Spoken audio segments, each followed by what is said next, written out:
may dahilan eh. Ano po ba yung dahilan nyo? Kaya ako nasabi sa kanya na ayaw ko muna doon. Papuntahin mo na siya kung ano ang dahilan ng pag-ayaw ko. Sasama loob sa amin. O ba't na ano ka?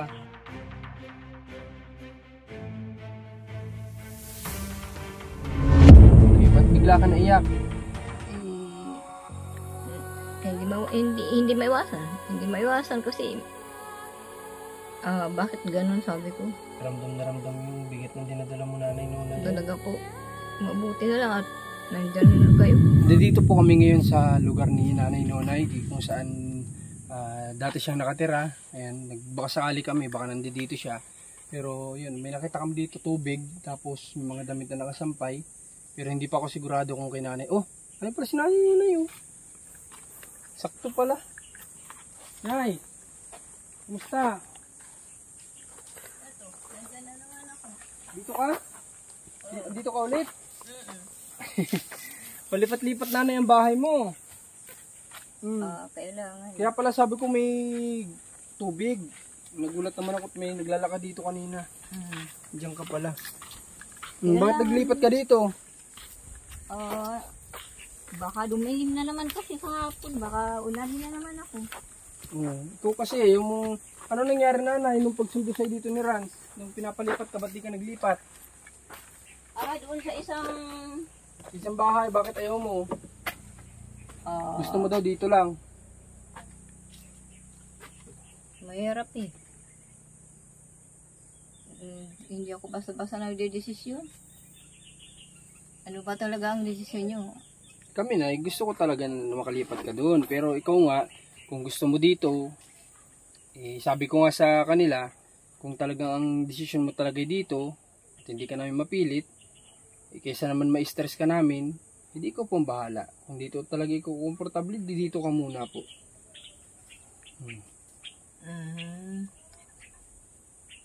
Dito lang muna. Okay, sige na, hindi ka na namin po pipilitin kasi baka mamaya lalo ka lang ma-stress. Hindi ka namin pipilitin. Ha? Anong ginagawa mo? Anong ginagawa mo? Nagkuha ng gugulayin ko. Sige nanay, kamusta ka? Ito, nakikibaka pa rin sa buhay. Okay. Alam mo ba nanay, nung pinuntahan ka dito, hinakot na yung gamit mo sana doon. Yung mga binili nga namin na gamit mo. Hinakot na doon sa bahay, nalilipatan mo dapat. Ayun, pinasuyo ko na nga lang kay Rans na siya magsundo sa iyo. Kasi nga nung araw na yun, may lakad kami. Ang buong akala ko nga, dadating ako sa bahay, na ang malalaman ko ay nailipat ka na. Pero pagdating ko sa bahay, ang nasabi sa akin, ayaw mo daw.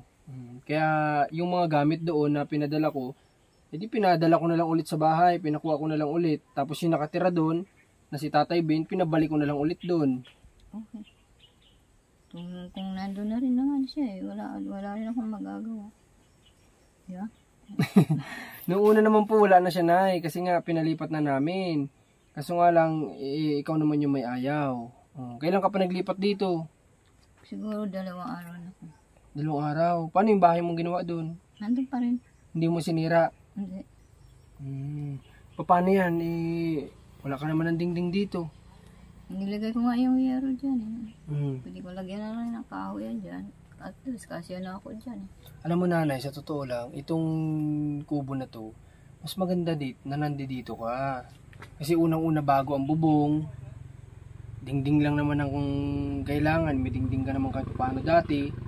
At sa sitwasyon mo nga, talagang ang magagawa na lang namin ay dalang ka ng pagkain. Ayun na lang talaga magagawa namin. Sa check-up, failed na tayo. Sa paglipat mo sana doon sa babae ni Commander, failed na din tayo. So ito na lang, yung talagang ayaw naman namin may stress ka ng sobra. Pabahay ba yun? Oo, pabahay po yun, nanay. Pabahay ni Commander po yun dun sa dati niyang tinutulungan. Iniwan nila, nagluwas na sila Maynila. Kaya nga pinakiusap ko kay Commander kung pwede ka doon. Nagpayag naman siya. So nga lang yun, nung araw na ililipat ka namin, ayaw mo. Ay, pinabalik ko na lang dun si Tatay Ben. Sabi ko siya na lang muna magtao at ayaw mo naman. Ang sasabihin ko sa ayaw ko, may dahilan eh. Ano po ba yung dahilan nyo?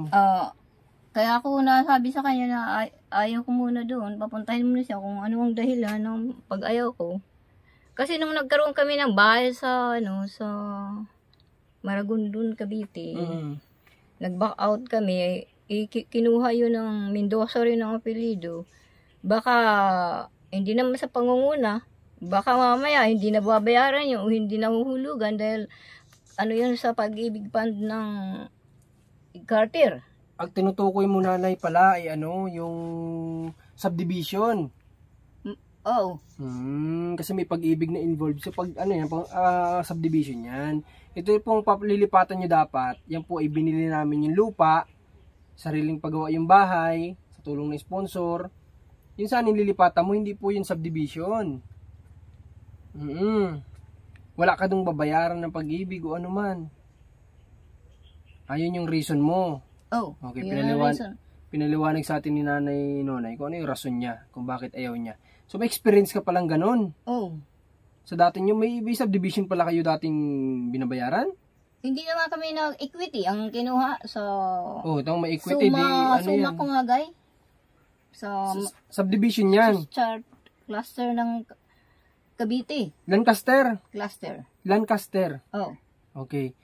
Lancaster dyan nakatira dati yung tatay ko, subdivision na yan. Sa Lancaster. Okay. Ba't nakarating naman ng Cavite? Doon kami din nakatira sa Pangter natin. Dati kayong nanggaling ng Cavite? Oo. Nagtira kayo doon?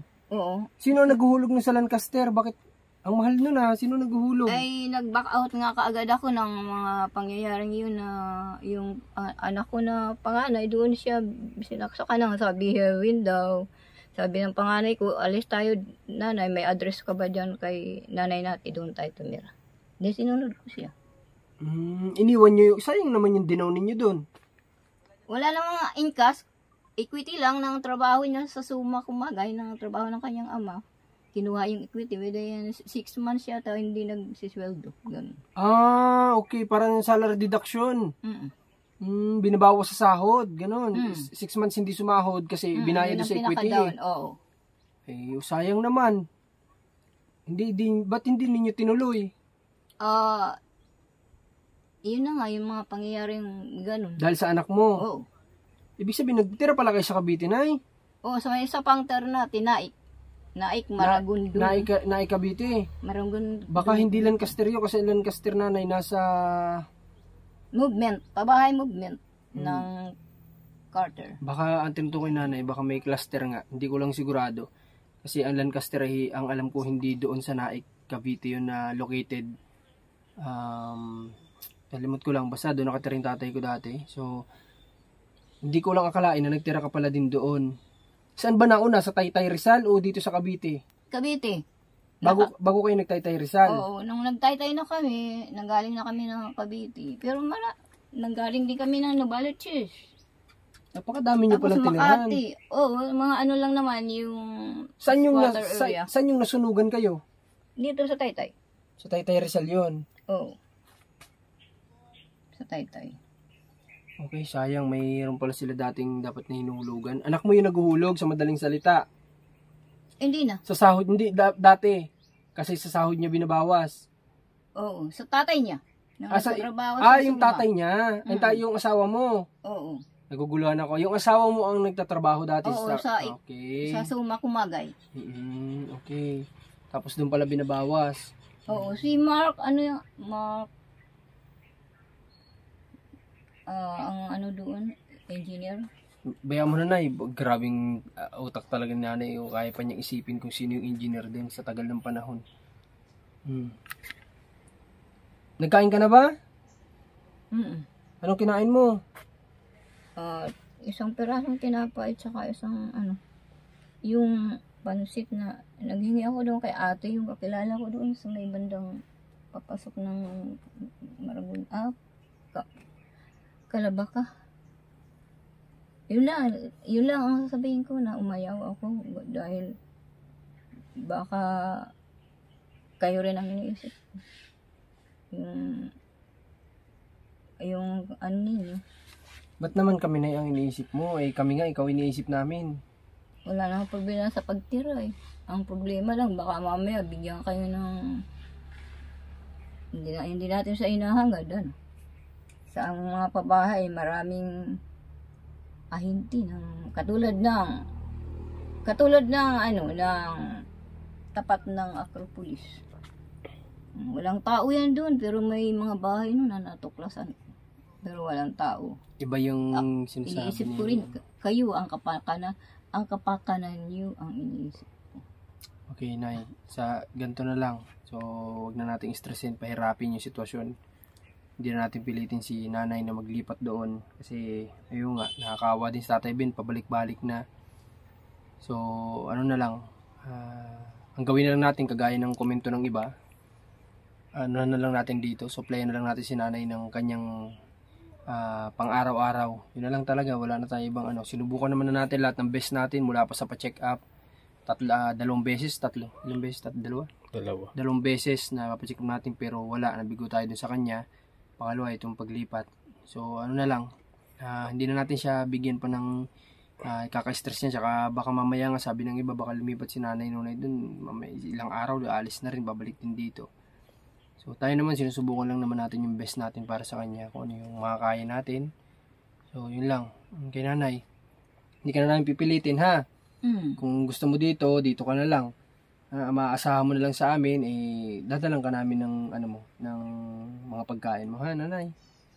Pupunta ka pa ba ng bayan? Hindi na. Pagka kailangan, hindi na ako siguro kasi may nagawa ako ng ilawan eh. Ilaw lang naman. Nasaan na yung solar, yung ilaw mo, nasaan na? Nawawala yun. Pagka, nandyan din. Pero pagka yung nalipas Walang na, init. nawawala yung Wala. kanyang Okay. So, sige. voltage.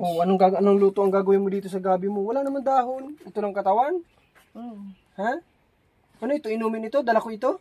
Yan ang dala mo. Okay, sige. Maggulay ka kung gusto mo maggulay. Pero saan ka magluluto? Wala ka naman lutuan. Andun ang lutuan ko sa loob. Paano man ilagay dito sa loob? Magkasunog ka dito.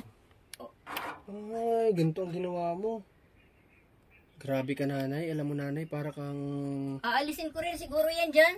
Para hindi Delikado mainit. po yan, nanay. Oo. Saka mainit yan sa iniga mo. Dati dito na lang. Para ka po, nanay, nagsusurvive dito. Para kang survivor dito, nanay. Alam mo yung salitang survivor? Oo. Para kang ganun. Sinusurvive mo yung araw-araw mo. Di bali, pagka nandyan pa rin ako. Nandyan pa rin ako kung talagang kailangan ko nang umalis at doon sa inyong sinasabi. Pag-aralan nyo rin kung paano nabanggit ko sa... Opo, nanay. Ha? Sige pa, nanay. Pag-aaralan ko po yan. At ang tinutukoy ni nanay, alam ko kasi yung subdivision talaga yun. Subdivision yung tinutukoy niya. Na akala niya yung pabahay ay pabahay program yung sa mga subdivision, mga ganun siguro ang akala niya. Okay. Pero kung ikabubuti, nandyan ako. Sige po, nanay. Opo, nanay. Nandyan ako Opo, sa inyo. nanay. Kung ikabubuti ng inyong layunin, Opo. nanunumpa ako sa inyo. Nanunumpa tayo. Nandyan ako sa inyo, ha? Sige pa, nanay. Ha? O anong gusto mo sabihin sa iyong mga anak na nanonood sa iyo? Andiyan sila, pinapanood ka nila. Anong gusto mo sabihin? Sige na, sabihin mo. Marami akong iniisip kasi agam-agam, mayroon. Pero hindi nararapat sabihin in person, not qualified. Kasi masama, pero okay lang. Tanggap ko pa rin na andun din sa mga salita na natanggap ko na hindi naman sila mga patay. Bakit nasabi ng isip ko patay sila, pero napag-aaralan ko kung pwede na silang puntahan ako, maaaring pupuntahan nila ako. Alam ko ang paghihirap nila ay paghihirap ko din. Napakasimple ng message ni nanay. Isang message na medyo marami siyang paliwanag, pero in short, alam niyang buhay yung mga anak niya, pero parang walang pumupunta sa kanya dito. Parang ganun siguro. Ganun ba, nanay? Oo. Ibig mo sabihin? Alam niya, Galit sabi sa niya, akin hindi naman yun. mga patay. Buhay naman, di ba? So, bakit daw hindi siya pinupunta? Parang ganun, parang bakit di siya pinupuntahan dito? Okay, pero nauunawaan pa rin niya. Yung paghihirap ng kanyang mga anak, inuunawa pa rin pilit ni nanay. Kung ano daw yung paghihirap nila, paghihirap niya rin dito. So, yun na lang siguro lagi niyang iniisip. Nabanggit nga rin nila sa akin noon pa, nung nandun ako na ayaw pagpaka-Ginoo. Kaya ang Ginoo pinapatay. Sabi sa akin. Nanay, isa na lang ang talagang nakikita ko, failed na kami sa lahat sa'yo. Isa na lang yung nakikita ko na solusyon. Kapag na ready ka na, magsabi ka at ihahatid ka namin sa inyo, ha? Oh. Ha? Yan, hindi kita pipilitin, hindi persahan. Yan kung gusto mo na, tanda ka na, magsabi ka sa amin at ihahatid ka namin sa Taytay Rizal. Oh. Ha, nanay? Basta buo yung desisyon mo. Ha? Baka mamaya, tatakasan mo kami. Hindi naman. Hindi ko gagawin nang umalis ng... Sigurado ka? Wala nang gano'n, natatakasan mo kami. Hindi. O sige, basta ganito na lang ang kondisyon ko sa'yo. Kapag ready ka na, at talaga na pagdesisyonan mo na gusto mo nang umuwi, gusto mo makita ang iyong mga anak, asawa mo, magsabi ka. Nanay, magsabi ka po at ihatid ka po namin. Oo. Okay na po, Inay. Kondisyon natin. Mayroon nang kasama yun eh. May kinakasama sino? Yung asawa ko, kinuha sila ng babaeng ang dasal nila Kayura. Kaya... Paano nanay yung dasal? Sige daw, sampulan mo daw kami. Pwede naman tayong hindi magdasal. Pwede naman magdasal. Okay, nanay. Ako tutuwa pa rin kay nanay Nunay kahit na ganito yung sitwasyon niya. Sana nanay, huwag sasama loob mo sa amin. O ba't na ano ka? Kasi hanggang saan ba yun? Sabi ko sa kanila eh. Hawak siya ng kapatid niya na hindi pwede sa'yo siya dyan dahil yun ang naka-prediction sa kanyang buhay nung mga panahon na yun na kailangan doon siya para mabuhay siya. Hindi ko rin alam kung hanggang saan ang kanyang... Kasi nung umalis ako doon, sabi ko sa kanya, huwag kang mag-alala, hindi kita pababayaan. Nung nakatira kasi kami sa Makati, maraming bagay na hindi siya nagtapat sa akin. Na ganun ang buhay niya. Hindi siya naging tapat sa'yo. Oo. Alang-alang siguro sa buhay ko, kaya hindi siya nagtapat na yung una, tinutukan siya sa kubita na kailangan pero pumirma ka dito. Nung pangalawa, mga anak ko, ang nagpatutulang sa akin, ang Clifford ko. Kung bakit sila tinutukan, papirmahin din sila. Yung dito na sa rehabilitation, tinutukan din siya sa kubita, naka-deduct sa kubi, yung maliit na kubi, na sabi niya, sabi ko, anong ginagawa niyo dyan? Nauna ka pa bang i-check upin kaysa sa akin? Okay. Dati niya na to sa ating kinikwento. Hindi pa rin nababago. Ibig sabihin may connection talaga to. Kumbaga, medyo hindi lang natin matukoy yung pinakang point. Pero ito yung ibig sabihin na kwento niya na to dati. Pangalawang beses na to. Ibig sabihin, ito ay totoong nangyari. Hindi ito hallucination, hindi ito imagination. Totoong nangyari ito na sinasabi nanay na sa rehabilitation nung nandoon siya ay nakita niyang ipinasok yung asawa niya at sabi niya nagtaka siya kung bakit nandoon yung asawa niya na sinabi niya bakit nandiyan ka, mas nauna ka pa ba sa aking turukan, mga ganito ganyan, diba nanay? Opo. Okay, naaalala ko yung mga kinikwento niya sa atin. Okay, ba't bigla ka naiyak? Hindi maiwasan kasi bakit ganun, sabi ko. Ramdam na ramdam yung bigat ng dinadala mo nanay Nunay. Talaga po. Mabuti na lang at nandyan kayo. Miss na miss mo na siguro yung mga anak mo, no? Hindi naman. Hindi naman. Hindi naman sa... Alin ang naisip mo? Naisip ko lang yung hirap noon na dinanas nyo? Oo. Tsaka naisip ko lang yung sitwasyon na bakit ganun ang buhay namin. Bakit dahil ganun? pagsubok. Opo. Okay, naunawaan namin ikaw, nanay. Naintindihan po namin lahat ng sinasabi mo sa amin. Kung lahat ng kinikwento mo, naintindihan ko po yan. Okay, kasi ina-analyze ko naman yung mga sinasabi ni nanay, kumbaga ano yung mga connection doon sa sinasabi niya. At yun yung naunawaan ko. Base lang sa naunawaan ko. Na sabi niya, hindi naging tapat. Hindi nagtapat kung ano yung totoong nangyari. Ano, magkaiba yun ay, hindi naging tapat, ibig sabihin, hindi naging tapat, ibig sabihin para may pagtataksil. Yun namang hindi nagtapat, may hindi niya inamin kung ano yung nangyari sa kanya, parang ganun. Okay, yung totoong nangyari. So ang dami hindi natin alam yung mga kwento na nangyari sa buhay ni Nanay Nonay sa kanyang pamilya, na alam ko napakabigat ng pinagdaanan ng pamilya niya. Kaya nga sabi niya na hindi niya naiiyak siya kasi iniisip niya na bakit ganun yung nangyari sa pamilya niya. Lahat ng bigat, lahat ng pagsubok, paghihirap dinanas nila. Alam ko siguro sobra-sobra talaga yung hirap na pagsubok na dinanas nila. Kaya hanggang sa ngayon, pag naalala niya, naiiyak siya. Okay na. Huwag ka na mag-alala at sabi ko naman sa iyo, ikaw paano, nandito naman kami, ano? No. Basta hindi ka na namin i-stressin, kung ano na lang yung decision mo, gagawin namin, ha? Huwag lang, basta't yung hindi makakasama sa iyo. Kung mapag-desisyonan mo, uwi ka na, hatid ka namin. Ha, nanay? Oo. Okay po. Maraming salamat sa lahat ng nanonood kay Nanay Nonay. At yung iba nag-comment na iwan na daw natin. Huwag naman po. Huwag nating iwan si Nanay Nonay. Dahil sabi nga niya, huwag natin siyang iwan. Tayo na lang yung nakakaunawa sa kanya. Huwag naman po natin gawin yun. Unawain pa po natin si Nanay Nonay. Kahit na ilang beses tayong binigo sa mga bagay-bagay, unawain na lang po natin. At yun siguro ang nais niya. Yun yung gusto niya. Doon siya komportable. Nay, sige, lutuin na natin itong gabi mo. Ha? Okay, yun. Maraming salamat sa pagsubaybay kay Nanay Nonay. At dito muna kami. Pagpunto muna kami kay Nanay. At pagpalain nawa kayo ng Panginoon sa lahat ng nanonood kay Nanay. Gabayan kayong lahat. Sa lahat ng viewers. Thank you so much po sa inyo lahat. At pag-pray natin si Nanay Nonay. At natin kalimutan. Sama natin siya. Kasi prayer is powerful. Okay. Salamat. Marcos TV Channel. Commander Marcos.